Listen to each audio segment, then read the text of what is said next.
Hindi mo kailangan magdala ng pagkain sa 3 km, 5 km at 10 km run. Tubig lang sapat na. Dahil sa 3 km run, ang estimated calories burn nito ay nasa 160 to 180. Konti lang. Sa 5 km run naman, ang estimated calories nito ay nasa 200 to 250 calories. Konti lang din. Tapos sa 10 km run naman, ang estimated calories burn nito ay nasa 400 to 500 calories. So hindi naman ganun kalaki. So kahit tubig lang ang baon nyo, okay na yon. Disclaimer, lahat ng sasabihin ko dito ay based sa experience ko. So bago ang lahat guys, tara sa Baguio. Iko-conquer natin itong Baguio Marathon. Ganda ng singlet nila guys. May nakalagay sa likod na 2025. Meron pa tayong November, December, January, February, March. So may 4 months pa tayo para mag-training. So tara. Kung slim na yung katawan mo, payat ka na at gusto mong i-maintain yung body weight mo, sa 10 km run, magbaon ka ng isang gel or isang chocolate bar at saka tubig with electrolytes. Pero kung nagbabawas ka ng weight, tubig with electrolytes, okay na yon. Pagdating naman sa half marathon, ibang usapan na ito kasi ang estimated calories burn dito ay nasa 900 to 1,000 calories. Kung baguhan ka, makakaramdam ka ng gutom at sobrang pagod dito. So magbaon ka ng tubig with electrolytes at isang gel or dalawang gel. Take mo sa 40 minutes or 50 minutes. Kung walang gel, chocolate bar ang dalhin. Nguyain o tunawin mo ng gusto yung chocolate para madali ma-absorb pagdating sa tiyan. Huwag yung isang kagat lang, lumod ka agad. Huwag ganon kasi matatagalan ma-absorb yun. At saka baka bumara yun sa lalamunan mo. Ingat, kung hindi ka sanay na meron kang kinakain habang tumatakbo, maglakad ka muna. Doon mo kainin yung baon mo. Ganyan ang ginagawa ko dati. Kung umabot ka na sa part ng video ito at meron ka nang natutunan, baka pwede mo naman i-like yung video ko. Malaking tulong ito sa channel ko. Pa-subscribe na rin ako.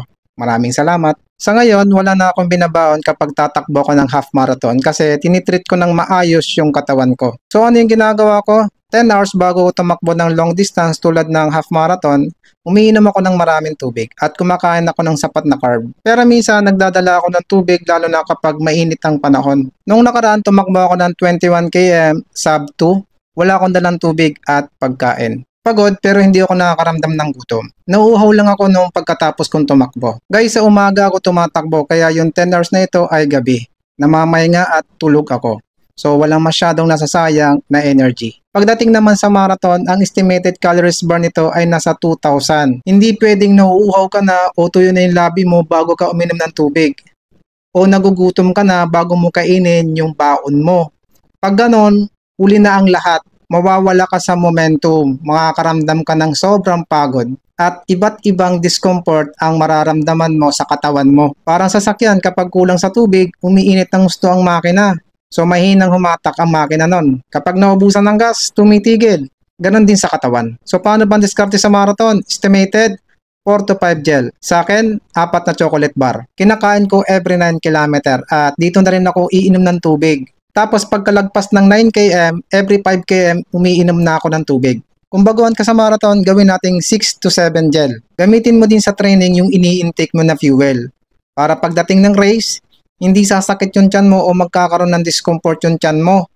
O maghahanap ka ng CR. Guys, darating yung oras na hindi ka basta-basta mauuhaw kapag tumatakbo. So mag-a-adjust ka nun. Depende rin kasi sa klima kung mainit ang panahon o malamig. Guys, kapag nasa seryoso kayong training, makikilala o madidiscover nyo ng gusto yung sarili mo. Tulad ng saang kilometro ka nauuhaw at nagugutom. Yun ang pagbasyan mo. Aralin mo. Ganyan ako dati nung nag-explore na ako sa pagtakbo. Try and try hanggang sa makabisado mo. Ano ang dapat i-prepare na kakainin kapag tatakbo ng 3 km, 5 km, 10 km? Normal food lang, hindi kailangan ng bonggang-bongga. Nabanggit ko naman kung ilang calories ang nawala. So, saktong dami lang ng pagkain.